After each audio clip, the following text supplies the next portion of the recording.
আসসালামু আলাইকুম বন্ধুরা, সবাই কেমন আছো? আশা করছি সবাই ভালো আছো।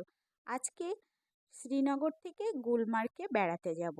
আমরা করেছিলাম কি, এক একটা জায়গায় এক এক দিন গিয়ে থাকিনি, শুধু আমরা পেহেলগামে গিয়ে 4 দিন ছিলাম। আর শ্রীনগর থেকে সোনমার্গ, গুলমার্গ ওখান থেকে ঘুরতে গিয়েছি, আবার চলে এসেছি। এইভাবে আমরা সারাদিনের ট্যুর করেছিলাম গাড়িতে করে, গাড়ি রিজার্ভ করে।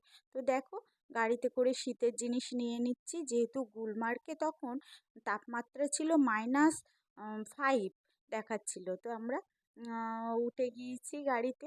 গাড়িতে করে পৌঁছে যাব গুলমার্গে। সকাল সকাল উঠেছি, 6টার দিকে আমরা রেডি হয়ে উঠে গিয়েছি, মানে গাড়িতে উঠে গিয়েছি। দেখো, মনা ওর নানুর কোলে আছে। মাঝপথে একটু আমরা টিফিন করে নিচ্ছিলাম, সকালের নাস্তাটা। তারপরে যেতে যেতে রাস্তায় শালের দোকান পড়ে। কাশ্মীরের যে শাল বিখ্যাত, সেটা গুলমার্গের রোডেই পাবে। হ্যাঁ, অনেক 100 টাকা থেকে আর 1 কোটি টাকা পর্যন্ত শাল পাওয়া যাবে না। অনেক শালের দোকানে ঢুকেছিলাম।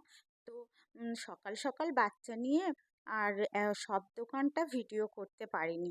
এই একটা দোকানই ভিডিও করেছি। দেখো কত সুন্দর শাল, এখানে প্রচুর শীতের কালেকশন আছে। শুধু শাল নয়, আরো অনেক কিছু, এটা শপিং মলের মতো। হুম। তো আমরা শাল দেখতে, এই দেখো আমি মনাকে কোলে নিয়ে শাল দেখতে যাচ্ছি। অনেকটা শালও কিনেছিলাম ওখান থেকে, সোয়েটার অনেক কিছু কিনেছি। একদিন সময় করে দেখাবো যে কাশ্মীর থেকে কি কি কেনাকাটা করে নিয়ে এসেছি। দেখো শাল, এই শালগুলো দেখাচ্ছে, এগুলো সব 1000-1200 টাকা করে। আরও দামি শাল আছে, আমাদের যেরকম বাজেট অনুযায়ী আমরা তেমন দেখছি। ওইটা বোধহয় 150 টাকা বলছিল। হুম। অনেকদিন আগেকার তো, মনে নেই। 150 টাকারই বলছিল। তারপরে অনেক দামি দামি শাল দেখার পরে দেখো আমরা গুলমার্গে পৌঁছে গিয়েছি। ওখানে না বৃষ্টি হচ্ছিল। আমরা যেদিন গুলমার্গে গেছি সেদিনকে খুব বৃষ্টি হচ্ছিল, আমরা তো কিছুতেই নামতে পারছিলাম না। তো আমি আর তোমাদের দাদা ড্রাইভারের একটা তোয়ালি নিয়ে আমরা গিয়েছি। আর আব্বাজি আম্মাজি মনাকে গাড়িতে বসিয়েই রেখেছিলাম, ওদেরকে আর নামতে দিইনি।